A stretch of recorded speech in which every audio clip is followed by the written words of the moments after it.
दोस्तों, focus study with अभी पे आपका बहुत बहुत स्वागत है। तो उसी उत्साह, जोश और जुनून के साथ हम लोग हाजिर हैं सेट टू के लिए। एक एक सवाल इम्पोर्टेंट होगा और आपको करना क्या है भाई साहब, सबसे पहले पेन कॉपी लेके बैठो और एक एक क्वेश्चन को साथ साथ लगाते जाना है, जैसे कि आप सेट वन में किए। ठीक है, देखिए कमेंट आता है कि सर प्रैक्टिस बैच शुरू करिए, टेस्ट लीजिए। तो भाई यही तो हमारा प्रैक्टिस है और टेस्ट है, दीजिए ना टेस्ट। एक एक सवाल 20 सवाल आपके सामने आएंगे, तो हर एक सवाल का उत्तर दीजिए। करने का तरीका क्या होगा, सबसे पहले सुन लीजिए। देखिए सबसे पहले जैसे ही आपके सामने सवाल आएगा, वीडियो को पॉज करके आपको सवाल को लगाना है, कमेंट में आंसर देना है, आगे बढ़ना है। क्वेश्चन आएगा, पॉज मारिए, सवाल लगाइए, कमेंट में आंसर दीजिए, आगे बढ़िए। यही काम आपको करना है 20 सवाल के साथ। और हर एक चैप्टर से सवाल होगा, जितना भी तरीका से पूछा गया है, हर एक तरीका से हर एक सेट में यहाँ भी आपसे पूछा जाएगा, एकदम पैटर्न के हिसाब से। ऐसा नहीं कि एक ही चैप्टर से सारा का सारा सवाल होगा। हाँ, एग्जाम में ऐसा हो सकता है कि कोई एक चैप्टर से 4-5 सवाल दे दे, जैसे कि ट्रिगो से पिछला बार चार सवाल दे दिया, अलजेब्रा से 3 सवाल दे दिया, तो भाई 7 सवाल तो 2 ही चैप्टर से हो गया। कोऑर्डिनेट ज्योमेट्री से 1 सवाल दे दिया, 8 सवाल हो गया आपका 3 चैप्टर से। तो इसीलिए हम आप लोग से कहते हैं कि कुछ सवाल जो आपको अभिषेक सर बताएं कि कुछ चैप्टर ऐसा है जिन पे आपको कमांड रखना होगा, जैसे कि ट्रिगोनोमेट्री, जैसे कि कोऑर्डिनेट ज्योमेट्री, जैसे कि अलजेब्रा, उसके बाद एरिया और वॉल्यूम, उसके बाद नंबर सिस्टम। इन सब पे कमांड रखना होगा क्योंकि यहाँ से ज़्यादा सवाल आया है। ठीक है, तो इनको ध्यान में रखिएगा। और अगर अभी भी आपको इन सब चैप्टर में कन्फ्यूजन है, कुछ समझ नहीं पा रहे हैं, तो आप सुपर 50 बैच में जाइए। यहाँ पे कंप्लीट आपका वीडियो डाला हुआ है। आपको जिस भी पार्टिकुलर चैप्टर में दिक्कत है, आप वहाँ से पढ़ के अपना कन्फ्यूजन को दूर करिए। इसमें मैथ्स भी है, रीजनिंग भी है, जीके जीएस भी है, कंप्यूटर भी है, साइंस भी है और टेस्ट भी है, सब कुछ है। ठीक है, अगर आपको सिर्फ मैथ और रीजनिंग चाहिए कंप्लीट, इसमें मैथ रीजनिंग प्लस 12 टेस्ट भी है, आप इसमें जाइए। जिस भी चैप्टर में, जिस भी विषय में आपको दिक्कत हो, आप उसके साथ जा सकते हैं। आपको सिर्फ कैप्सूल सीरीज चाहिए तो आप इस पे जाइए, सारा का सारा जीके जीएस का पोर्शन है इसमें। ठीक है, अगर आपको मैथ और रीजनिंग नया बैच में पढ़ना है तो आप इस बैच में एनरोल हो जाइएगा। ठीक है, और कोई भी बैच लेने से पहले एक बार इस नंबर पे अगर किसी भी तरीका का कन्फ्यूजन हो तो बात कर लीजिएगा। बाकी पढ़ाने का तरीका मेरा क्या है, बहुत सारा वीडियो अवेलेबल है, आप जाके पहले तसल्ली से देख लीजिए, समझ लीजिए, सोच लीजिए, उसके बाद हाँ। और अगर कमी है तो कमेंट में ज़रूर लिखिएगा कि कमी क्या है मेरे अंदर। ठीक है, तो सेट 2 को ध्यान से देखिएगा और टेलीग्राम ज्वाइन कर लीजिएगा, बिल्कुल ध्यान से। टेलीग्राम पे आपको सब कुछ अपडेट मिलते रहता है टाइम टू टाइम, तो टेलीग्राम ज्वाइन कर लीजिएगा। लिंक डिस्क्रिप्शन में दिया हुआ है। और फोकस स्टडी विद अभी ऐप प्ले स्टोर पे अवेलेबल है, आप यहाँ से इसको डाउनलोड कर लीजिएगा। इसका भी लिंक डिस्क्रिप्शन में दिया हुआ है और टाइम टू टाइम टेलीग्राम पे अपडेट किया जाता है। ठीक है, तो एकदम सबसे पहला बात, आराम से बैठ जाइएगा, पेन कॉपी लेके बैठिएगा और एक एक सवाल को लगाइएगा। आप समझिए कि आज मेरा मैथ का एग्जाम है और 20 सवाल हमको करना है। इस सोच के साथ आपको बैठना है और जिस भी चैप्टर में आपको दिक्कत हो रहा है उस चैप्टर को लिखते जाइएगा कि सर अलजेब्रा का सवाल आया, हमसे नहीं बना, तो आप उस चैप्टर में जाके देखिए कि क्या क्या है, क्या आपसे छूटा है। ठीक है, तभी काम होगा। देखिए अभी जो पढ़ लीजिएगा ना 30 दिन, 35 दिन, 40 दिन, यही काम आएगा सबसे ज़्यादा। ऐसा बात नहीं है कि पीछे वाला काम नहीं आएगा। पीछे क्या हुआ कि हम लोग पढ़े छोड़ दिए। अभी एकदम सब कुछ ट्रैक पे है, तो अभी एकदम हुम्मत के पढ़िए। ठीक है, एकदम ध्यान से एक एक चीज़ को समझिएगा। वीडियो का क्वालिटी एकदम बढ़ा लीजिएगा अपने हिसाब से और आराम से देखिए। सवाल को पढ़िए और लगाइए, इंपॉर्टेंट पॉइंट को अंडरलाइन कर दिए है। ठीक है, तो पहला सवाल कोऑर्डिनेट ज्योमेट्री से है। कंप्लीट डिटेल आपको बता चुके हैं कोऑर्डिनेट ज्योमेट्री का। ठीक है, यूट्यूब पे भी उसका वीडियो अवेलेबल है, आप जाके देख सकते हैं। कहता है कि if the coordinate of vertices A and B of triangle A B C are, ये दिया है और ये दिया है, and the coordinate of centroid, केंद्रक का निर्देशांक दिया है 8, -9। Then find the coordinate of vertex C, C शीर्ष का कोऑर्डिनेट ज्ञात करना है। सेंट्रॉइड से बोला है, क्या बताएं आपको, तुरंत फॉर्मूला आपके दिमाग में आना चाहिए। देखिए एक बार हम आपको फिर से समझा देते हैं वो चीज़, थोड़ा सा टाइम दीजिएगा, आपको हम फिर से समझा देते हैं कि ये मेरा शीर्ष ए है, ये मेरा शीर्ष बी है, ये मेरा शीर्ष सी है, और ये ट्रायंगल का सेंट्रॉइड है, केंद्रक है। इसका कोऑर्डिनेट x, y है, इसका कोऑर्डिनेट x1, y1 है, इसका कोऑर्डिनेट x2, y2 है, और इसका कोऑर्डिनेट x3, y3 है। ठीक है, और सर कोऑर्डिनेट का फॉर्मूला क्या होता है, x का वैल्यू क्या होता है, तो x बराबर होता है x1 plus x2 plus x3, x1 plus x2 plus x3 upon 3, और y बराबर होता है y1 plus y2 plus y3 upon 3। ये चीज़ है। अब ये जैसे ही याद रहेगा, सवाल में कुछ रखा नहीं है, कोऑर्डिनेट ज्योमेट्री का हर एक सवाल में फॉर्मूला लगना तय है। ठीक है, चाहे आप जैसे लगाइए, जिस तरीका से लगाइए। अब देखो x और y का शीर्ष A का कोऑर्डिनेट है 3 और -4, ये आपका दिया है 3 और -4। ठीक है, B का जो कोऑर्डिनेट है वो 12 और -5 है, कुछ नहीं करना है, बस वैल्यू बिठा के उत्तर। और C का कोऑर्डिनेट हमसे पूछा है, जबकि केंद्रक का कोऑर्डिनेट x और y का 8 और -9 दे दिया है। अब देखो करना क्या है, x बराबर क्या रखेंगे, 8 रखेंगे, तो यहाँ पे लिखेंगे 8 बराबर x1 plus x2 plus x3। तो x1 मेरा 3 है, x2 मेरा 12 है, प्लस x3 मालूम नहीं है, और भागा देंगे 3 से, ये आपका x, यहाँ से आपका x3 निकल जाएगा। ठीक है, ध्यान से देख लीजिए। और y बराबर क्या होता है, y बराबर होता है y1 plus y2 plus y3, तो y का वैल्यू क्या है -9 बराबर y1 क्या है -4 प्लस y2 क्या है -5 प्लस -5 प्लस y3, और भागा लगा देंगे 3 से। बता दो कितना टाइम लगेगा, कितना टाइम लगेगा। यहाँ पे हो जाएगा 8 × 24 और 12 और 3 15, 24 में 15 गया, तो भाई यहाँ से आ जाएगा 9, x3 आपका आ जाएगा 9, x3 आपका कितना आ जाएगा 9 आ जाएगा। अब देखो y3 निकाल लो, -4 -5 -9, यहाँ पे 9 × 27, 9 × 27 माइनस का 27, माइनस का 27 में माइनस का 9 इधर हो जाएगा, फिर प्लस का 9, तो y3 बराबर -18 आ जाएगा। तो भाई x जो शीर्ष C है उसका कोऑर्डिनेट आया 9 और -18, इतना ही काम करना है। किधर है 9, और ऑप्शन C आपका उत्तर हो जाएगा। सीधा फॉर्मूला से बनेगा और कोई दिमाग आपको एक्स्ट्रा नहीं लगाना है। बहुत तरीका का ट्रिक यहाँ से भी निकल के जाता है, लेकिन आपका माइनस प्लस में फंसने का चांस बहुत ज़्यादा रहता है कोऑर्डिनेट ज्योमेट्री में। ठीक है, तो सावधानी से आपको कैलकुलेशन करना है जब भी सवाल आएगा तब। ठीक है, ध्यान से देखिए, और क्या आपका उत्तर आया कि नहीं आया, इसका जवाब आप कमेंट बॉक्स में उत्तर दीजिए। नंबर सिस्टम के बेसिक से सवाल है, कहता है कि कोई भी 6 अंकों की संख्या जो 3 अंकों को दोहरा कर बनती है सदैव किससे विभाजित होगी, हमेशा किससे विभाज्य होगा। तो देखिए इसका उत्तर सीधा आपको मालूम होना चाहिए, एक एक चीज हम आप लोग को बताए हुए हैं। तो कोई भी 6 अंकों की संख्या जो 3 अंकों के रिपीटेशन से बना है, जैसे कि उसका जो फॉर्मेट होता है वो ABC होता है, जैसे कि 1 2 3 1 2 3, ये देखो ये 3 अंकों को दोहरा के 6 अंक का संख्या बनाया गया। ये हमेशा किससे विभाजित होगा, तो भाई ये हमेशा 1001 से विभाजित होगा। 1001 है क्या, ये भी जान लो। 1001 कुछ नहीं है, 7 × 11 × 13 है। 7 × 11 × 13, 1001 का प्राइम फैक्टर अगर आप देखेंगे तो 7 × 11 × 13 है, 7 11 और 13 है। मतलब जो भी 6 अंकों की संख्या है जो 3 अंकों को दोहराने से बनी है वो 7 से भी जाएगा, 11 से भी जाएगा, 13 से भी जाएगा, और इनका एलसीएम 1001 से भी जाएगा। तो ऑप्शन को ध्यान से देखो, सदैव किससे विभाजित होगा, 1001 से विभाजित होगा, तो इसका उत्तर बी होगा।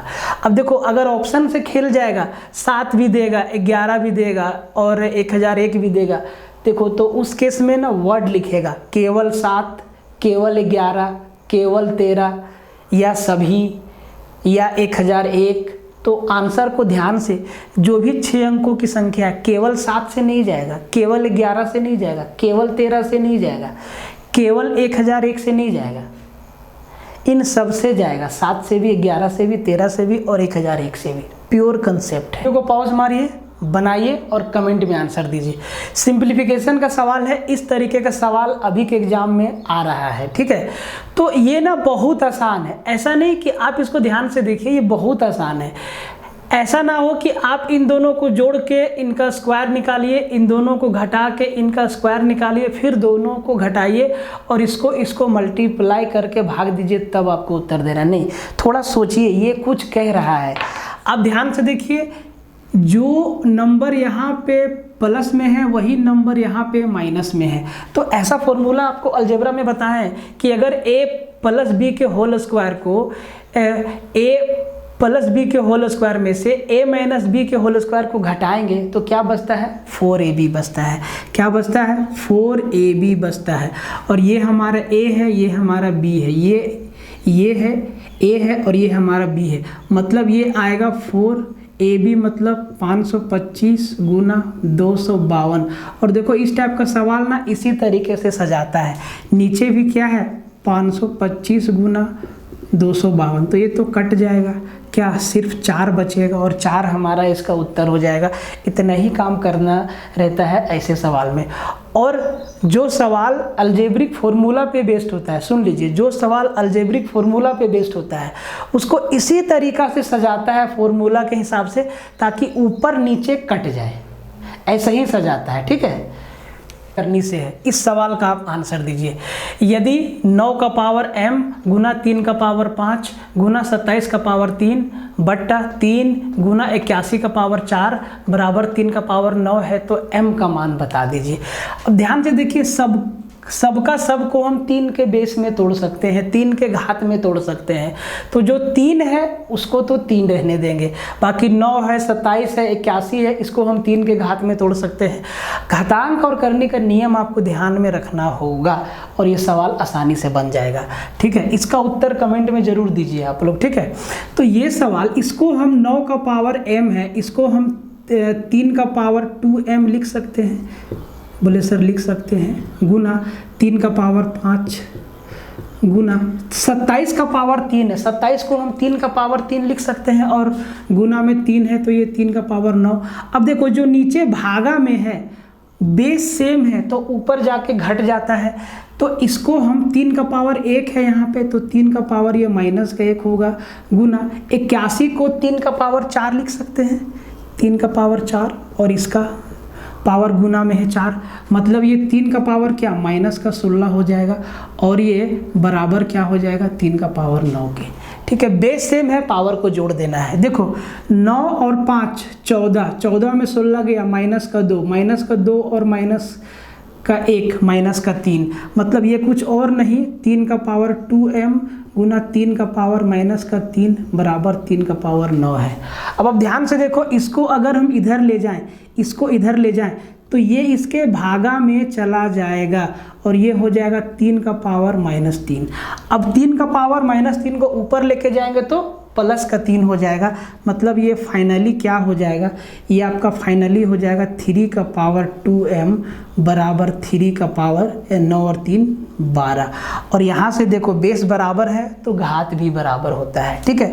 तो 2m बराबर 12 है तो m बराबर कितना 6 हो जाएगा और इधर a आपका क्या हो जाएगा, उत्तर हो जाएगा। सीधा जैसे मर्जी वैसे आप कीजिए, कई तरीका है इसको करने का, लेकिन भाई बेस तो यही है, बेस ये पूछा जाता है, उसी तरीका से सवाल को हम लेके आ रहे हैं। कहता है कि certain man and their dogs are travelling in a train, ratio of man and dogs is 5:2। If the total number of feet in train are 54, then find the number of dogs. एक निश्चित संख्या में कुछ आदमी और उनके कुत्ते रेलगाड़ी से यात्रा कर रहे हैं, ठीक है। आदमी और कुत्तों का अनुपात 5:2 है। यदि रेलगाड़ी में कुल 52 पैर है, अच्छा सॉरी 54 पैर है, यहाँ 52, वहाँ 54, 54 पैर है।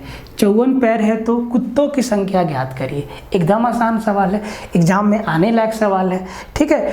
अब ध्यान से देखो, आदमी और कुत्ता का अनुपात 5:2 है, मतलब 5 आदमी पे 2 कुत्ता है, ठीक है। तो अगर हम 5 आदमी के पैरों को गिन लें तो आप कहेंगे सर कि 5 आदमी का 10 पैर होगा। अगर 5 ही आदमी हैं तो सर 10 पैर होगा। 5 आदमी का कितना पैर? 10 पैर। और अगर कुत्ता मेरा 2 ही है तो एक कुत्ता का 4 पैर, 2 कुत्ता का 8 पैर, मतलब टोटल 18 पैर है रेशियो के हिसाब से। लेकिन कितना पैर दिया है? बोले सर 54 पैर दिया है। मतलब एक का वैल्यू कितना है? 18 × 54 3। अगर एक का वैल्यू 3 है तो 5 का वैल्यू 15 है और 2 का वैल्यू 3 दूना 6 है, मतलब 15 आदमी है और 6 कुत्ता है। और हमसे कुत्ता पूछा है तो ऑप्शन डी हमारा उत्तर हो जाएगा। ऐसा सवाल एग्जाम में आया हुआ है। अब देख लीजिए प्रीवियस ईयर उठा के कि इस टाइप का सवाल सेट में सजाया है कि नहीं, ठीक है। और उत्तर कमेंट में एकदम दीजिए, मुश्किल नहीं है, एकदम समीकरण से है। एक एक चीज़ आपको बताए हैं। अगर अभी भी समझ में नहीं आ रहा है तो आप जाके लेक्चर में देख सकते हैं। कहता है कि यदि समीकरण ax² + x + b के मूल बराबर है तो सही कथन कौन सा है? बराबर मूल है, दोनों मूल बराबर है, इक्वल रूट्स है। इसका मतलब क्या है कि जब इस द्विघात समीकरण का फैक्टर करके x का वैल्यू निकालेंगे तो x का दोनों वैल्यू बराबर आएगा, मूल बराबर है। तो भाई कौन सा स्टेटमेंट सही है? देखिए, अगर मूल बराबर है, अगर कोई भी क्वाड्रेटिक इक्वेशन का रूट बराबर है, दोनों मूल बराबर है, x का वैल्यू बराबर है, तो आपको मालूम है कि b² - 4ac बराबर 0 हो जाता है।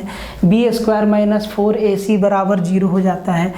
कोई भी quadratic equation ax² + bx + c बराबर 0, ये अगर इसके दोनों रूट बराबर है, x का अगर दोनों वैल्यू बराबर है तो ये कंडीशन सेटिस्फाई करना चाहिए।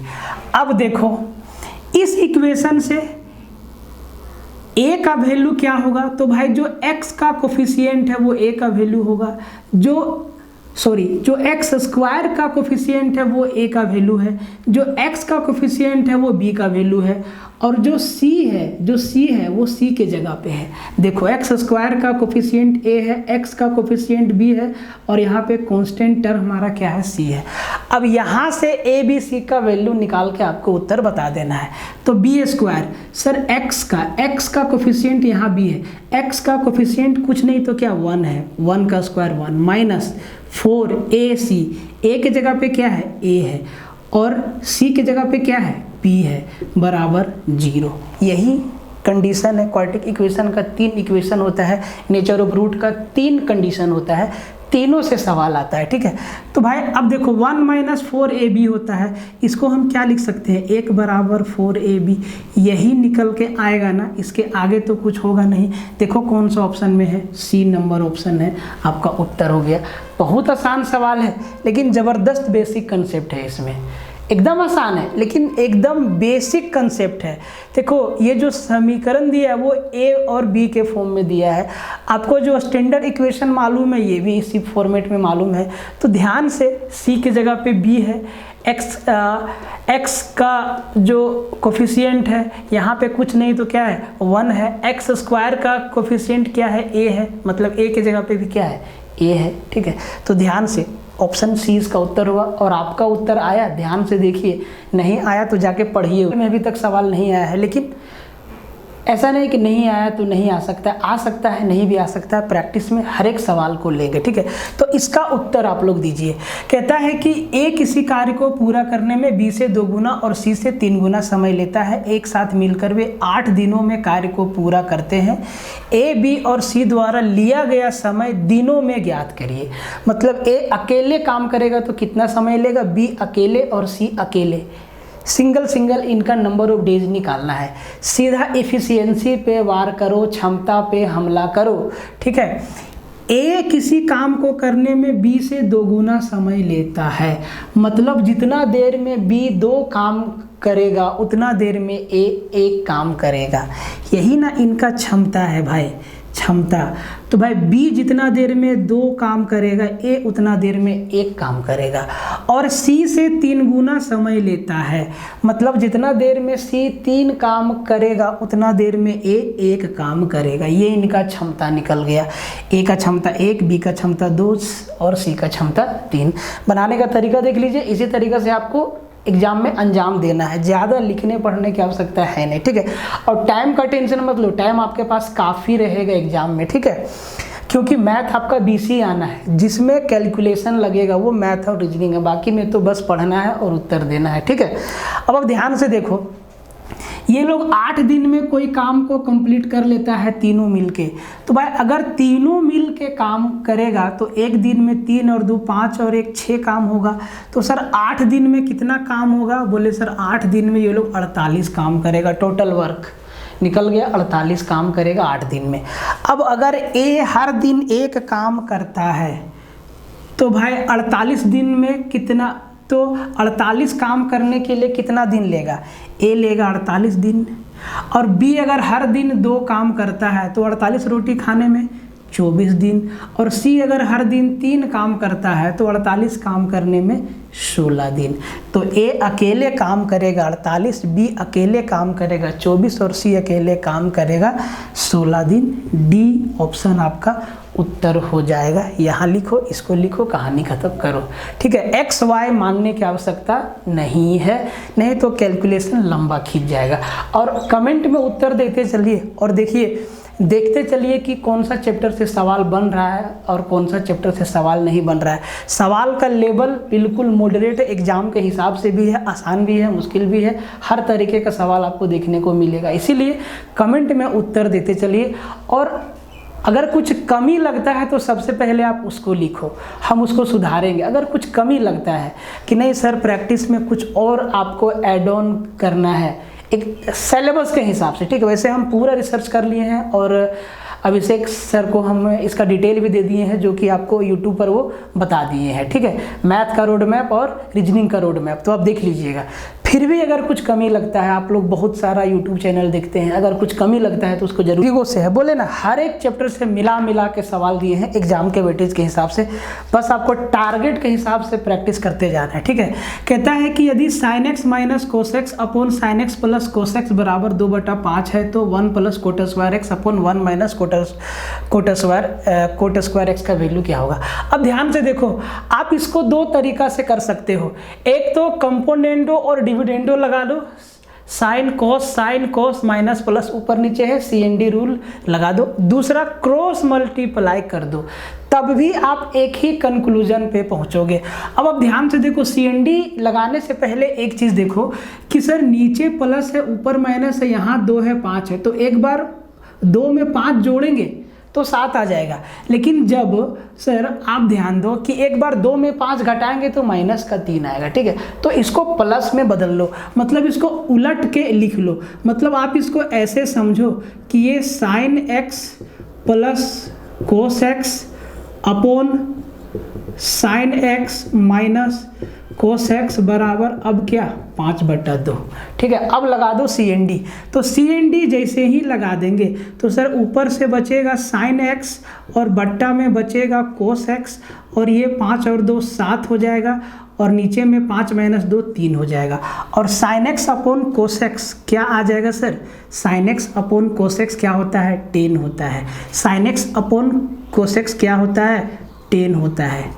10 बराबर sin x upon cos x. हमें कोट का वैल्यू चाहिए, तो सर 10 का उल्टा कोट, अगर 10 मेरा 7/3 है तो कोट मेरा 3/7 हो जाएगा। बस कोट का वैल्यू आप रख दीजिए, कोट एक्स का वैल्यू, मतलब ये हो जाएगा 1 प्लस 3/7 का मतलब 9/49 अपॉन नीचे में सेम चीज़ माइनस में 9/49। तो सर 49 और 1 50, 49 एकम 49 और 9 58/49 आ जाएगा। और 49 तो उससे 49 आपका काट ही देगा, 49 माइनस 9 ये 40/49 आ जाएगा, ये तो आपका कट ही जाएगा। 58 को 40 से भाग देना है, 58 को 40 से भाग देना है। ऑप्शन देखिए, ये एक बार में जाएगा, पहला बार एक ही बार में जाएगा, उसके बाद पॉइंट में आएगा। देखिए एक ही ऑप्शन में दिया है, अगर 2 ऑप्शन में भी देता तो भी भाग लगा देते, 3 ऑप्शन में देता तब भी भाग लगा देते, एक ही ऑप्शन में दिया है। ठीक है, तो एकदम आसान सवाल है, CND रूल लगा के आपका जल्दी उत्तर आया। और ऐसा बात नहीं है कि अगर इसको आप क्रॉस मल्टीप्लाई कीजिएगा तो टाइम लगेगा, तब भी sin x बट्टा cos x या cos x बट्टा sin x आपका आएगा, तब भी आप इसी कंक्लूजन पे पहुंचिएगा। इसमें 2 स्टेप काम करना होगा, अगर क्रॉस मल्टीप्लाई लगाएंगे तो, कंपोनेंडो और डिविडेंडो लगाएंगे तो भाई एक ही स्टेप में आपका काम हो जाएगा। के सिंपल से कंसेप्ट से सवाल है। ठीक है, और सवाल को सजाया है बहुत अच्छा। कहता है कि यदि r/13 + 13/r बराबर 1 है तो RQ का मान बता दीजिए। RQ का वैल्यू आपसे पूछा है। अब देखो कैसे बनाओगे इस सवाल को। ऐसा मत करना कि आप r का वैल्यू ढूंढने लगो, सर r का भी 13 रख दे और यहाँ भी 13 रख दे तो 13/13 आपका उत्तर 1, तो 1 + 1 आपका 2 आ जाता है। अगर आप r का वैल्यू 13 रखोगे तो 1 आपका नहीं आता है, आएगा 13/13 1, 13/13 1, 1 + 1 2, जबकि इधर 1 है, नहीं आएगा वैल्यू। तो वैल्यू मत सोचना, सीधा फॉर्मूला से सवाल है। ठीक है, ध्यान से देखो और इसका उत्तर आप जरूर दीजिए, एकदम जरूर से दीजिए कमेंट बॉक्स में। ठीक है, तो अगर हम इसका एलसीएम ले लें तो एलसीएम क्या हो जाएगा 13r, और ये हो जाएगा r² + 13 × 13 169 बराबर 1। इसको उधर ले जाते हैं, r² + 169 बराबर 13r। फिर से इसको इधर ले आते हैं, r² - 13r + 169 बराबर 0। अब यहाँ के बाद आप कहेंगे सर ये तो क्वाड्रेटिक इक्वेशन है, इसको तोड़ना पड़ेगा। तोड़ते रहिए, नहीं टूटेगा। ध्यान से देखो, ध्यान से देखो। 169 को हम अगर 13 का स्क्वायर रहने दें, 169 को अगर हम 13 का स्क्वायर रहने दें, ठीक है। अब देखो अगला स्टेप क्या होगा, यहीं से आपका उत्तर आ जाएगा। और दोनों तरफ r + 13 से मल्टीप्लाई कर दें, r + 13 से मल्टीप्लाई कर दें दोनों तरफ। ठीक है, तो इधर तो 0 ही हो जाएगा। ये क्या बन जाएगा, a + b × a² + b² - ab। किसका फॉर्मूला होता है, aq + bq, मतलब r का क्यूब + 13 का क्यूब बराबर 0। और 13 का क्यूब क्या होता है 2197, तो r³ बराबर उधर जाके -2197 आपका उत्तर आएगा। क्योंकि आप ऑप्शन में देखिए -2197 भी है, 2197 भी है। ठीक है, तो आप यहाँ पे मिस्टेक कर सकते हैं, ध्यान से, जरूरी नहीं है लेकिन कर सकते हैं, सिली मिस्टेक एग्जाम्स के प्रेशर में आके। ठीक है, तो बहुत अच्छा सवाल था ये, और इसका उत्तर अगर आया है तो आप कमेंट में ज़रूर लिखिए और वीडियो को शेयर जरूर मारिए। सर्कल से सवाल है, बनाइए और उत्तर दीजिए। कहता है कि एक पहिया एक चक्कर में 1100 सेंटीमीटर की दूरी तय करता है, पहिए का व्यास क्या है। देखो सिंपल सवाल रखे हैं क्योंकि सिलेबस यही कहता है कि अभी तक का जो इतिहास रहा है वो इसी टाइप के सवालों का रहा है, और हर एक टाइप का सवाल एकदम एग्जैक्ट यही नहीं, इसी टाइप, इसके आगे पीछे भी सवाल का लेवल घूमेगा जो कि आपको आगे सेट में देखने को मिलेगा। तो इसको बना के आप इसका उत्तर दीजिए, एकदम सिंपल सा सवाल है। एक चक्कर में 1100 सेंटीमीटर दूरी जाता है, तो पहिए का व्यास डायमीटर हमसे पूछा है, मतलब 2r का वैल्यू हमसे पूछा है। तो एक चक्कर मतलब 2πr बराबर कितना 1100 सेंटीमीटर, और पाई की जगह पे क्या बोला है कि सर 22/7 रख दीजिए। अब देखो 2r को रखना है क्योंकि डायमीटर पूछा है, तो 2r का वैल्यू हमको चाहिए, कुछ नहीं है, 22 पच्चे 2 तल से और 7 पच्चे 35, 2r बराबर 350 सेंटीमीटर। एकदम आसान सवाल और आसान जवाब। ठीक है, तो ऐसा नहीं कि ये सवाल नहीं आता है, हम यहाँ पे मुश्किल सवाल भी रख सकते थे, लेकिन हर तरीके के सवालों पे प्रैक्टिस ज़रूरी है। ठीक है, ज़रूरी नहीं है कि एकदम मुश्किल सवाल ही आ जाएगा, हो सकता। क्वेश्चन नंबर 11 देखिए, ऐसा आपको नहीं समझना है कि सवाल जो हाथ से लिखा गया है, डिजिटल बोर्ड नहीं है तो इसमें दम नहीं है, ये जो सेट है वो एग्ज़ाम से रिलेटेड नहीं है। हाँ, बहुत लोग को पसंद नहीं आता है ये बोर्ड, बात सही है, लेकिन कंटेंट में दम है और एग्ज़ाम के हिसाब से है। ठीक है, ये बात आपको हम हमेशा बोलते हैं और इस बात का आपको ध्यान रखना है। जब लगना होगा डिजिटल बोर्ड लगेगा, समय उसका भी निश्चित है, ऊपर वाला जब चाहे तब देगा, कोई नहीं जानता कि देगा कि नहीं देगा। हम लोग इतना पढ़ते हैं, नौकरी लगेगा कि नहीं लगेगा ये तो पता नहीं है, किस्मत अपने हाथ में नहीं है, मेहनत अपने हाथ में है। तो जहाँ तक पहुँचना होगा आदमी मेहनत के बल पे ही पहुँचता है, ठीक है। अब इस सवाल को देखिए, कहता है मिक्सचर का आसान सा सवाल है, ठीक है। कहता है कि 80 रुपया और 50 रुपया पर केजी के गेहूं को 1:2:3 ये जो रेशियो दिया है के अनुपात में तीसरी किस्म एक थर्ड वेराइटी के गेहूं के साथ मिला दिया जाता है। 3 टाइप के गेहूं को मिला दिया जाता है और उस मिक्सचर को 75 रुपया पर केजी के हिसाब से बेच दिया जाता है तो तीसरी किस्म का जो गेहूं है उसका पर केजी प्राइस क्या है। रेशियो दिया है, रेशियो से आसानी से सवाल का उत्तर दे सकते हैं। देखो, अगर हम इसी को मान ले, वज़न मान ले इसी को, कि जो गेहूं का दाम मेरा 80 रुपया पर केजी है वो हम 1 किलो लिए, तो भाई इसका दाम कितना हो गया, 1 किलो का 80 रुपया प्लस, और जो गेहूं का दाम 50 रुपया पर केजी है इसका हम 2 केजी लिए, कितना दाम हो गया, 100 रुपया, 50 दूना 100 रुपया। और जो तीसरा किस्म का गेहूं है वो कितना वजन में लिए हैं पता ही नहीं है, ठीक है। तो मान ले कितना उसका प्राइस है मालूम नहीं है, तो मान लेते हैं कि उसका प्राइस पर केजी x रुपया है और 3 केजी लिए तो उसका पैसा लग जाएगा 3x रुपया, ठीक है। अब टोटल गेहूं कितना मिल गया, 3 केजी और 2 केजी 5 केजी और एक 6 केजी। तो भाई 6 केजी गेहूं का दाम 75 रुपये के हिसाब से कितना होगा। आप कहेंगे सर 75 को 6 से मल्टीप्लाई, तो 5 से 6 बार में 30 और 6 सत्ते 42 और 3 45, 450 रुपया, 80 रुपया, 100 रुपया और 3x का वैल्यू 450 रुपया टोटल, ठीक है। अब देखो 180 तो इसमें घटाना होगा, तो 450 में 180 जाएगा तो बच जाएगा 200 और इधर 70, 270 बच जाएगा।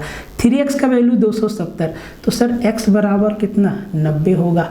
मतलब जो थर्ड वेराइटी का जो गेहूं था वो 90 रुपया पर केजी था, 90 रुपया पर केजी था। इतना ही काम करना है इस सवाल में, देखिए और कमेंट में उत्तर जरूर दीजिए। और आपको फिर से बता रहे हैं, अगर कोई भी चैप्टर अगर आपका कमज़ोर है तो आप कोर्स में जाके उसको रिवीजन कर लीजिए, फिर से उसको रिवाइज कर लीजिए और ज़्यादा टाइम नहीं देना, स्पीड बढ़ा के रिवीजन कीजिए। टेक्नोलॉजी आपके पास है, नेट आपके पास है, आपके पास 5G फ़ोन है, 50-50 हज़ार का फ़ोन रखते हैं आप लोग, कब काम आएगा शॉर्ट देखने के लिए नहीं, कोर्स का वीडियो देखो, ठीक है।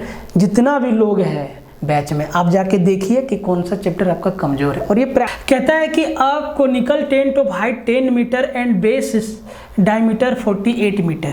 कोनिकल टेंट है, उसका हाइट है 10 मीटर और उसका बेस का डायमीटर है 48 metre. Was erected by a company in a park, find the curve surface area of the tent. शंकु आकार का तंबू है, उसका हाइट दिया हुआ है 10 मीटर, आधार का जो व्यास है वो दिया हुआ है 48 मीटर। आपसे कर्व सरफेस एरिया पूछा है, वक्र पृष्ठ का क्षेत्रफल पूछा है। फॉर्मूला क्या होता है, पाई आर एल। अब देखो पाई सब में मौजूद है तो पाई के लिए टेंशन आपको नहीं लेना है। पाई आर एल क्या होता है, तिरछी ऊंचाई। देखो ये शंकु ऐसा होगा भाई तंबू, ठीक है। ये हमारा हाइट है 10 मीटर और ये व्यास है पूरा का पूरा 48, तो सर त्रिज्या कितना हो गया 24। तिरछी ऊंचाई कितना हो जाएगा, तो सर 10 24 26 आपका ट्रिपलेट है, 5 12 13 का 2 गुना 10 24 26 आपका क्या है ट्रिपलेट है। Slant height 26। Curve surface area pi r l, r हमारा 24 और एल हमारा गुना में 26 और मीटर गुना मीटर, मीटर स्क्वायर सब में है, ठीक है। अब देखो 24 को 26 बार या 24 को 26 बार लिख के जोड़ लो या 26 को 24 बार लिख के जोड़ लो, मतलब 24 को 24 बार गुना कर लो पहले। तो 24 गुना 24 576 होता है, 576 होता है। और फिर 2 बार और 24 24 48 जोड़ दो, तो इसमें 48 जोड़ देंगे, 48 जोड़ देंगे 48। तरीका आपका अपना होना चाहिए और पाई मीटर स्क्वायर। तो सर ये 576 24 624 पाई मीटर स्क्वायर आपका सीधा उत्तर आ जाएगा। एकदम बेसिक सवाल है और सीधा फॉर्मूला से ही आपका पढ़ना है, ठीक है। उत्तर कमेंट में जरूर दीजिएगा। थोड़ा सा अच्छा सवाल है, इसमें थोड़ा कैलकुलेशन है, थोड़ा सा कैलकुलेशन है, उसमें भी अगर आप थोड़ा सा दिमाग लगाएंगे तो सब कुछ आसान हो जाएगा। कहता है कि a cylindrical road roller made of metal of 1 metre long, its inner radius is 27 centimetre and the thickness of the metal sheet rolled into it is 9 centimetre. What is the weight of the roller if 1 centimetre cube of metal weight is 8 gram. अब जरा ध्यान से देखो, जो चारों option है वो KG में दिया है और 1 सेंटीमीटर क्यूब मेटल का वजन है वो 8 ग्राम में दिया है। तो पहला ग्राम को केजी में बदलना होगा, तो लास्ट में 1000 से भाग लगा देंगे, ठीक है। दूसरा चीज, रोलर का जो लेंथ है वो 1 मीटर लंबा है, बाकी सारा यूनिट सेंटीमीटर में है। तो यूनिट का खास ध्यान रखना है, नहीं तो उत्तर गलत आ जाएगा। तो 1 सेंटीमीटर की जगह पे आप 100 सेंटीमीटर, 1 मीटर की जगह पे आप 100 सेंटीमीटर ले लीजिएगा और इसको सेंटीमीटर में कैलकुलेट कर दीजिएगा। आपका अगर इच्छा है तो आप सबको मीटर में भी बदल सकते हैं, ठीक है। तो जो रोलर है वो खोखला है भाई, तो खोखला बेलन का आयतन क्या होता है? तो आप कहेंगे जो इसका वॉल्यूम होता है, सर बेलन का वॉल्यूम क्या होता है? पाई आर स्क्वायर एच। खोखला बेलन का जो आयतन होता है वो पाई गुना एच गुना बाहर के रेडियस का, बड़ा वाला रेडियस का स्क्वायर माइनस छोटा वाला रेडियस का स्क्वायर, यही होता है। बोले सर फिगर बनाने की आवश्यकता नहीं है। तो अंदर का तो रेडियस दे दिया है 27 सेंटीमीटर, और जो बाहर, देखो इसको ऐसे समझ लीजिए आप, तो अंदर का जो रेडियस है वो तो दे दिया है 27 सेंटीमीटर और बाहर का रेडियस नहीं दिया है, लेकिन धातु का मोटाई, ये वाला पोर्शन कितना मोटा है ये बता दिया है 9 सेंटीमीटर, ठीक है। तो अगर अंदर का त्रिज्या मेरा 27 सेंटीमीटर है और इसका मोटाई 9 सेंटीमीटर है, तो सर पूरा रेडियस कितना हो जाएगा? अंदर 27 बाहर 9, बड़ा वाला रेडियस 36 हो जाएगा। पाई हर एक ऑप्शन में मौजूद है, पाई पे जोर नहीं देना है। और यहाँ पे आपका 22/7 वाला मेथड भी फेल हो जाएगा क्योंकि पाई को कैलकुलेट नहीं किया है। तो ये हो गया वॉल्यूम। अब देखो पाई को पाई रहने दो, लंबाई या ऊंचाई 1 मीटर लंबा मतलब 100 सेंटीमीटर। अब ध्यान से देखो, बड़ा वाला रेडियस 36 है, 36 का स्क्वायर माइनस छोटा रेडियस 27 है, 27 का स्क्वायर। तो इसको ए स्क्वायर माइनस बी स्क्वायर के फॉर्मेट पे तोड़ देना है। तो 36 और 27 को एक बार जोड़ दीजिए और एक बार 36 में 27 घटा दीजिए तो 9 आ जाएगा।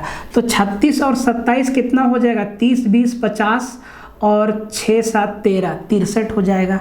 मतलब ये हो जाएगा आपका 63 गुना 9 लिखेंगे। कितना लिखेंगे? 63 गुना 9। ये वॉल्यूम हो गया मीटर क्यूब, सेंटीमीटर क्यूब क्या हो गया? ये वॉल्यूम हो गया। और बोला है कि 1 सेंटीमीटर क्यूब धातु का वजन 8 ग्राम है। तो अगर हम इसको 8 ग्राम से मल्टीप्लाई कर दे तो भाई ये सेंटीमीटर क्यूब कट जाएगा। मालूम है कैसे? 8 ग्राम पर सेंटीमीटर क्यूब वजन है, इसका मतलब ये है। तो ये सेंटीमीटर क्यूब से सेंटीमीटर क्यूब कट जाता है। अगर कभी इच्छा हो तो आप कोर्स में देखिएगा, हम आपको बताए हैं कि ये कहाँ चला जाता है, ठीक है। तो ये आपका कट जाएगा और अब आपका जो पूरा कैलकुलेशन होगा वो 8 ग्राम में होगा।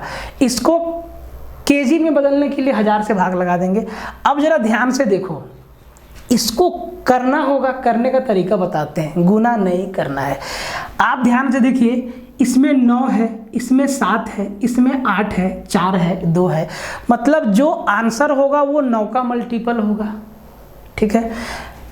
4 4 8 और एक 9, ये भी 9 का मल्टीपल है, ठीक है। 4 4 8 और 2, ये तो 9 का मल्टीपल नहीं है। 4 4, ये भी 9 का मल्टीपल नहीं है। 4 5 9 6 3 9, ये भी हमारा 9 का मल्टीपल है। तो या तो ए होगा या तो डी होगा। अब भाई होगा कौन?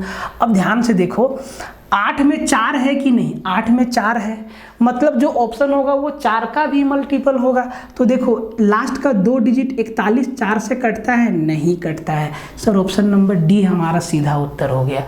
तो आप ये सब तरीका भी लगा सकते हैं बड़े कैलकुलेशन में, जरूरी नहीं है कि एकदम पूरा गुना करके उत्तर दिया जाए, आप ऐसे भी उत्तर दे सकते हैं। और उत्तर कमेंट बॉक्स में डालिए। रेशियो का बहुत ही आसान सवाल है, अलजेब्रा का सवाल नहीं है, ये रेशियो का सवाल है। बोला है कि यदि x बट्टा वाई बराबर 4/5 है तो 5x + 7y 5x - 7y + 6x + 4y upon 7x - 8y।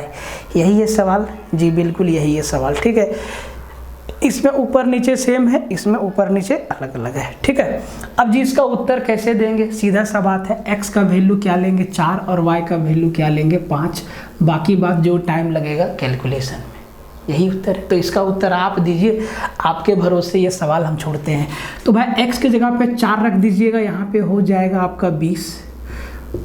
y की जगह पे 5 रख दीजिएगा, 7 × 5 = 35।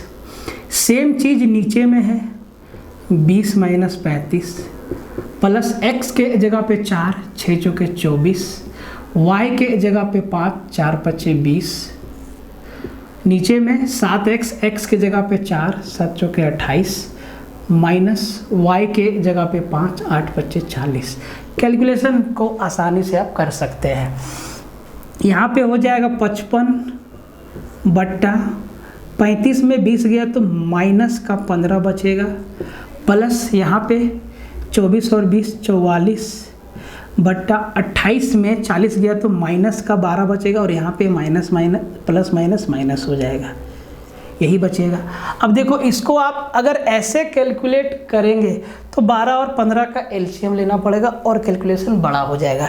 ध्यान से देखो, अगर इसको काट दे 5 × 3 = 15, 5 से 11 बार में, और 4 × 3 = 12, 4 से 11 बार में, देखो बराबर आ गया दोनों। 11/3 11/3 माइनस का साइन है तो माइनस का 22/3। बताइए आपका भी डी ऑप्शन उत्तर आया कि नहीं आया, कमेंट में ज़रूर लिखिएगा। ठीक है, और फिर से कह रहे हैं जिस भी चैप्टर में दिक्कत है अभी वक्त है, आप जाके कंप्लीट रिवीजन से है। ऐसा नहीं है कि हर सेट में आपको एकदम आसान सवाल जो है इसी तरीक़ा से मिलेगा। भाई सब हर तरीके का सवाल हम लोग हर सेट में देखेंगे, मुश्किल भी देखेंगे, आसान भी देखेंगे, मॉडरेट भी देखेंगे, कैलकुलेटिव भी देखेंगे, हर एक तरीके के सवाल देखेंगे। तो ये आपका सवाल है, कहता है कि the LCM of 2 prime numbers x and y, condition दिया है कि x greater than y is 119, find the value of 3x - y। 3x - y का वैल्यू आपसे पूछा है। अब जो x और y है जिसमें x बड़ा है, इनका एलसीएम दिया है 119, तो हमसे 3x - y का वैल्यू पूछा है। एकदम सिंपल सा बात है, 2 प्राइम नंबर है मतलब 119 का 2 प्राइम फैक्टराइजेशन करना पड़ेगा, और 2 प्राइम नंबर का एलसीएम उनका प्रोडक्ट ही होता है, 2 प्राइम नंबर का एलसीएम उनका प्रोडक्ट ही होता है। तो 119 को हम क्या लिख सकते हैं, 17 × 7 = 119, मतलब x हमारा 17 है और y हमारा 7 है। ठीक है, ख़त्म हो गया सवाल। तो 17 के तो x के जगह, सॉरी हम क्या लिखे, सॉरी यहाँ पे 3y है, एक चीज़ हमसे गलती हो गया, 3y - x है, यहाँ पे गलती हो गया, 3y - x है। ठीक है, अब आप ध्यान से देखो, x की जगह पे 17 और y की जगह पे 7 रख दो, तो y की जगह पे 7 7 × 21 माइनस x की जगह पे 17, 21 में 17 गया 4, आपका उत्तर हो गया। ये आसान सा सवाल था, ऐसा नहीं कि अगला जो सेट नंबर 3 होगा उसमें भी एकदम आसान सवाल रहेगा, नहीं, हर तरीके का सवाल हर लेवल को मेंटेन करके 20 सेट में ऐसा प्रैक्टिस आपका हो जाएगा कि आप जो है एग्ज़ाम में 20 में 20 आसानी से आराम से बना के आ पाएंगे। अगर आप सब कुछ देख रहे हैं तो, अगर आप कोर्स में हर एक लेक्चर को ध्यान से देखे हैं, आप प्रैक्टिस कर रहे हैं, ध्यान से समझते हैं, समझना ज़रूरी है। आपका कर दीजिएगा आप। कहता है कि एक शहर की आबादी में लगातार 2 वर्षों में 10% और 20% की वृद्धि हुई, इसको लिख देते हैं। पहला साल 10% और दूसरा साल 20% का वृद्धि हुआ, लेकिन तीसरा साल 25% की कमी हो गई। तो तीसरे वर्ष की जनसंख्या और 3 वर्ष पूर्व की जनसंख्या का अनुपात आपसे पूछा है। ऐसे सवाल में कोई एक साल का जनसंख्या बता देता है, चाहे पहले वर्ष चाहे आखिरी वर्ष का, इसमें कुछ नहीं बताया है, रेशियो से पूछा है, तो वह रेशियो से काम आपका निकल जाएगा। आप एक्स भी मान सकते हैं, लेकिन उसका कोई काम नहीं है, ठीक है। तो अगर जनसंख्या मेरा x था तो पहला साल 10% बढ़ा, मतलब 110 हो गया, 110% हो गया। तो 110% को क्या लिखेंगे, 11/10 ऐसे लिखते चलिए। अब ये हो गया पहला साल जनसंख्या वृद्धि। दूसरा साल फिर 20%, इसका 20% बढ़ा, मतलब इसका 120% हो गया, ठीक है। तो 120% को हम क्या लिखेंगे, 120/100, 120/100 मतलब 6/5, मतलब 6/5। और तीसरा साल 25% का कमी हो गया, मतलब इसका 75% रह गया। तो 75% को 3/4 सीधा लिखेंगे, 3/4। यही हुआ मेरा। अब देखो इसका रेशियो क्या आता है ध्यान से, ठीक है। रेशियो क्या आता है ध्यान से, तो भाई ये कट जाएगा आपका, कटेगा कितना बार में कटेगा ये, 2 दूना 4 और 2 तिहाई 6, ठीक है। ऊपर हो गया 3 तिहाई 9, 11 9 99x बट्टा आपका हो गया 10 × 5 50 दूना 100। तो 99x/100 हो गया अभी जनसंख्या। अब ध्यान से देखो भाई, इसका मतलब क्या है। इसका मतलब ये है कि मान लो कि मेरा जनसंख्या अब जो है 3 वर्ष बाद z है और ये मेरा पहले था, तो x और z का रेशियो क्या हो गया, 99:100, 99:100। मतलब तीसरे वर्ष की जनसंख्या अभी तीसरे वर्ष 99 है और 3 वर्ष पूर्व जहाँ से हम लोग कैलकुलेट करना चालू किए थे वो 100 था, 99:100। इस सवाल का उत्तर देना, ध्यान से उत्तर देना था इस सवाल को, नहीं तो गड़बड़ हो जाता, ठीक है। तो आप लोग का भी उत्तर आया, कमेंट बॉक्स में दीजिएगा और वीडियो को शेयर मार देना, सेशन को लाइक कर देना, और आप नए हैं तो सब्सक्राइब जरूर कर लीजिएगा, ठीक है। क्योंकि अभी हम लोग जी जान से लगे हुए हैं। अभिषेक सर भी अपने एंड से आप लोग को डेली टारगेट दे रहे हैं, तो भाई उस टारगेट को आप कंप्लीट करते चलिए हर दिन, क्योंकि अभी का मेहनत बहुत काम आए। प्रॉफिट लॉस का आसान सा सवाल कहता है कि A gain 10% on a good selling at ₹4125. On what price he will sell to gain 18%? 4125 रुपया में बेच के उसको 10% का प्रॉफिट मिला। वो चाहता है कि मेरा प्रॉफिट 18% हो, 18% उसको प्रॉफिट मिले। तो भाई कितना में बेचेगा? तो सबसे पहला बात, 4125 में बेच रहा था तो इसमें 10% का लाभ जुड़ा हुआ है, तो भाई 4125 से ज़्यादा में बेचेगा। ऑप्शन को ध्यान से देखो, 2 ऑप्शन 4125 से कम है, मतलब ये दोनों तो कट ही जाएगा, क्योंकि 4125 से ज़्यादा में बेचना पड़ेगा, क्योंकि पहले से 8% ज़्यादा प्रॉफिट चाहिए। एकदम एक कॉमन लॉजिक है, इसको देखिएगा, कटेगा। अब इन दोनों में से कोई एक हमारा ऑप्शन उत्तर होगा, कैसे निकलेगा ध्यान से। और आप लोग भी सोचिए, इस तरीक़ा से दिमाग लगाइए। ऐसा नहीं कि आप मेरे जैसा, हमसे बेहतर आप सोच सकते हैं, हमसे बहुत बेहतर आप सोच सकते हैं, ठीक है। अब आप ध्यान से देखो, 10% का प्रॉफिट मिला है, इसका मतलब है 100 की वस्तु को 110 में बेचा, तो CP और SP का रेशियो क्या हो जाएगा सर, 10:11, 10% प्रॉफिट के साथ, कॉस्ट प्राइस सेलिंग प्राइस। और इसी का वैल्यू दिया है 4125 रुपया, क्योंकि ये हमारा सेलिंग प्राइस है जिसमें 10% प्रॉफिट है। अब इसको 11 से भाग लगा दो, तो 11 × 33, 8 82, 11 7 77 और 11 5 55। 1 का वैल्यू 375 है, तो 10 का वैल्यू क्या होगा, 3750 रुपया। आपका क्या है, ये CP आ गया, ये क्या है, कॉस्ट प्राइस है, जो कि ऑप्शन में भी दिया हुआ है, ठीक है। अब इस पे हमको 18% का प्रॉफिट चाहिए, तो कई सारा तरीका है। आप या तो इसका 118% निकाल लो, या आप कैलकुलेशन को वर्बली कर सकते हो। जैसे कि 3750 है, तो इसका 10% कितना, 375। 20% 375 का डबल। तो सर 375 का डबल कितना? 375, 37 दूना 74 और एक 75, 750, 750 हो गया। अब 750 में से आपको ध्यान दीजिएगा, 750 में से आपको ना इसका 2% घटाना होगा, क्योंकि हम 20 निकाले हैं, 18 पे जाना है। तो सर 35, 37 दूना 74 घटाना होगा, 75 घटाना होगा।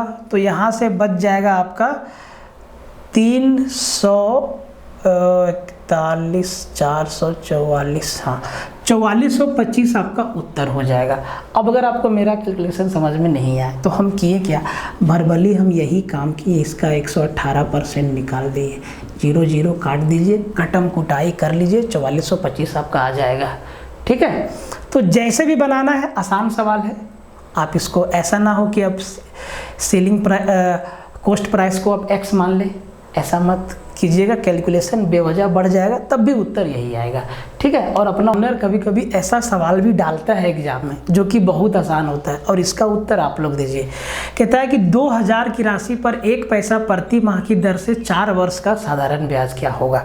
अब देखो, इंटरेस्ट को कैलकुलेट कर लो ठीक से। 1 पैसा पर माह ले रहा है, मतलब 12 महीना में 12 पैसा लेगा। इसका मतलब 100 पैसा पे 12 पैसा वो इंटरेस्ट लेगा, मतलब रेट ऑफ इंटरेस्ट हो गया 12%। ठीक है, अब 12% और 4 साल के लिए, तो 4 साल में 48%। तो भाई 2000 का 48%, 48 दूना 96, मतलब 960 रुपया आपका इंटरेस्ट लगेगा। बाकी आप कैसे कैलकुलेट करते हैं इसको देखिए, सिंपल इंटरेस्ट बहुत आसान है, जैसे मर्जी वैसे बनाइए। कैलकुलेशन इस पर बहुत सारा सवाल में आ जाता है, अगर बड़ा बड़ा डिजिट दे दे, टेढ़ा मेढ़ा इंटरेस्ट रेट दे दे, टाइम दे दे टेढ़ा मेढ़ा, 6 माही, तिमाही, 4 महीना, 2 महीना, 15 दिन का ब्याज, 300 दिन का ब्याज, तो इसमें कैलकुलेशन होता है, लेकिन इसमें कैलकुलेशन नहीं है। ठीक है, और इसका उत्तर आप भी दीजिए, क्या आपका भी 960 रुपये आ रहा है? कैसे निकाले, सिंपल सा बात है, सिंपल इंटरेस्ट बराबर प्रिंसिपल इंटू रेट 12 और टाइम 4 वर्ष, और परसेंट के लिए 100 से 2 0 काट दो, 12 चौक 48 दूना 96, 960 रुपये आ गए। ऐसे निकाल दिए, क्या दिक्कत है? अब जब सवाल ही आसान है तो आसान मेथड लगा देंगे, है कि नहीं? कुछ और होता है तो रिमाइंडर थ्योरम से बहुत ही आसान सवाल है, और जो चीज़ दिया है उसको हम अंडरलाइन कर दिए हैं। कहता है कि find the value of a when px equal to x³ + 3x² - 2ax + 3 where a is constant is divided by x² + 1 and gives remainder -5x। तो इसको जब इससे भागा दिया तो भाई -5x मेरा रिमाइंडर आया। तो सबसे पहला बात आपको ये ध्यान देना है कि अगर x² + 1 से हम इसको डिवाइड कर रहे हैं और रिमाइंडर -5x बच रहा है, इसका मतलब ये है x² + 1 बराबर 0 और x² का वैल्यू -1। अब यहाँ से x का वैल्यू आप मत निकालिएगा, नहीं तो वो इमेजिनरी नंबर बन जाएगा, ये रूट का ये हो जाएगा x बराबर √(-1). ठीक है, उधर आपको नहीं जाना है, x² का वैल्यू आपका -1 है। अब इसको ध्यान से देखो, क्या हम x³ को x × x² लिख सकते हैं? प्लस 3x² अपने पास है, -2ax है, और जब इसको भाग लगाते हैं इससे तो रिमाइंडर बचता है -5x। ठीक है, क्योंकि a का वैल्यू निकालना है तो x को कैंसिल करना होगा। 2 वेरिएबल आपको दिख रहा है, ठीक है, x को कैंसिल करके तभी a का वैल्यू आएगा। अब जहाँ जहाँ x² है वहाँ वहाँ -1 रखो, तो ये मेरा x बचा -1 का स्क्वायर प्लस 3x² मतलब 3 × -1 का स्क्वायर -2ax बराबर -5x। ठीक है, तो ये -1 का स्क्वायर 1 ही हो गया, ये हमारा उधर गया। तो भैया जी हम कुछ गलत लिखे हैं क्या? तो भाई साहब हम कुछ गलत लिखे हैं क्या? हम कुछ गलत नहीं ना लिखे हैं, सवाल किधर गया? x³ + 3x² - 2ax + 3 है। ठीक है, ठीक है, ओहो गलती हम क्या लिखें, एक्स स्क्वायर का वैल्यू -1 है रे भैया, हम यहाँ पे -1 का स्क्वायर कर दिए हैं, ठीक है। तो ये आ गया -1, इसका वैल्यू -1 है, ठीक है। अब ध्यान से देखो, x ये हो जाएगा माइनस का x, ये हो जाएगा -3, और एक चीज़ और छूट गया, +3 ना, +3 छूट गया बराबर -5x, और यहाँ भी +3 छूट गया बराबर -5x, ठीक है। तो ये आ गया -3, ये -2ax +3 बराबर -5x। अब देखो ये +3 और -3 आपका उड़ गया, ये -x इधर जाएगा तो इधर आ जाएगा -4x, और यहाँ पे बच गया 2ax, x से x गया, ठीक है। इधर भी माइनस है, माइनस माइनस कट गया, a का वैल्यू आपका निकल के आया 2, a का वैल्यू निकल के आया 2। बहुत अच्छा सवाल है, -2 मत कर देना। रिमाइंडर दिया हुआ है, डिवीज़र दिया हुआ है, और डिविडेंड भी दिया हुआ है, ठीक है। तो सीधा आपका उत्तर आ गया 2।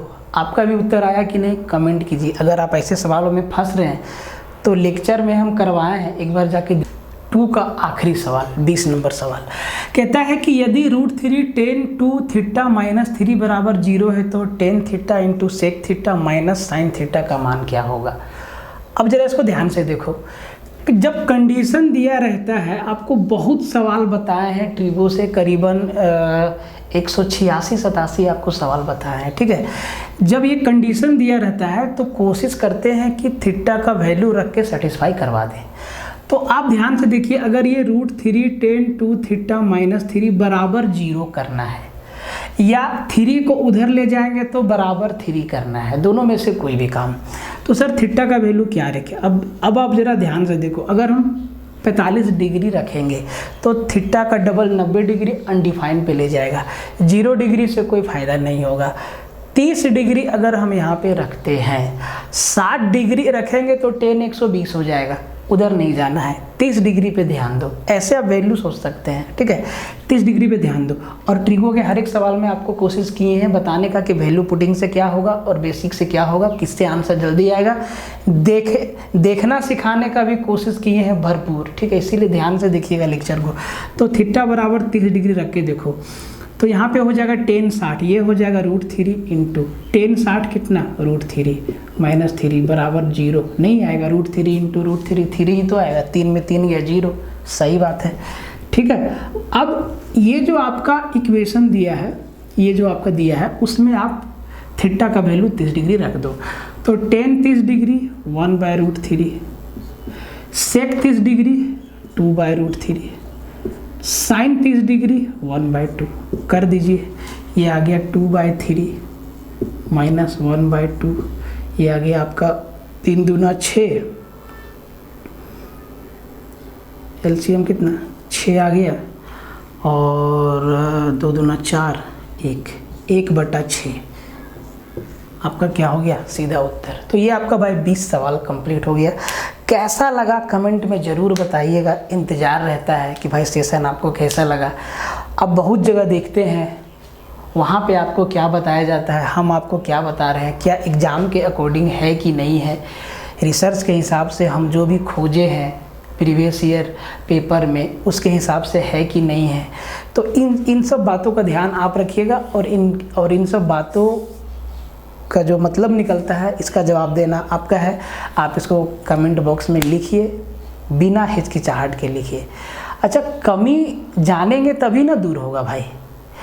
अपने अंदर अगर आदमी इंसान कमी ढूंढेगा तो कितना ढूंढेगा, एक यही काम तो नहीं ना। आप देख रहे हैं वीडियो, ध्यान से देखिए, समझिए, और जो भी कमी लगता है उसको लिखिए, ठीक है, ताकि हम भी जो है इस पर और गहराई में जाके आपको और बेहतर से बेहतर कंटेंट दे सके। तो मिलते हैं सेट नंबर 3 में, तब तक के लिए जय हिंद। और एकदम तैयारी में लग जाइए, टारगेट सीरीज़ को पूरा कीजिए। हर दिन का टारगेट आपको दिया जा रहा है, उसी हिसाब से आप मैथ पढ़िए, रीजनिंग को ध्यान दीजिए। देखिए रीजनिंग में हम इतना सटीक आपको बना के दिए हैं चैप्टर वाइज, जो आपको अभिषेक सर बताएं, आप देखिएगा, ठीक है, एकदम सवाल घूमना तय है, ठीक है। और मैथ में भी तो सबसे पहले जो चैप्टर आपको हम प्रायोरिटी बेसिस पे दिए हैं उसको ख़त्म करिए, और ये बहुत मुश्किल काम नहीं है, बहुत आसान काम है। आप 2 घंटा 3 घंटा डेली दे के मैथ में रीजनिंग को एकदम मजबूत बना सकते हैं। और 40 क्वेश्चन मान्य रखता है, ठीक है, 40 क्वेश्चन मान्य रखता है। अब बहुत लोगों से आगे निकल सकते हैं। तो इन सब बातों का ध्यान रखिएगा, ठीक है।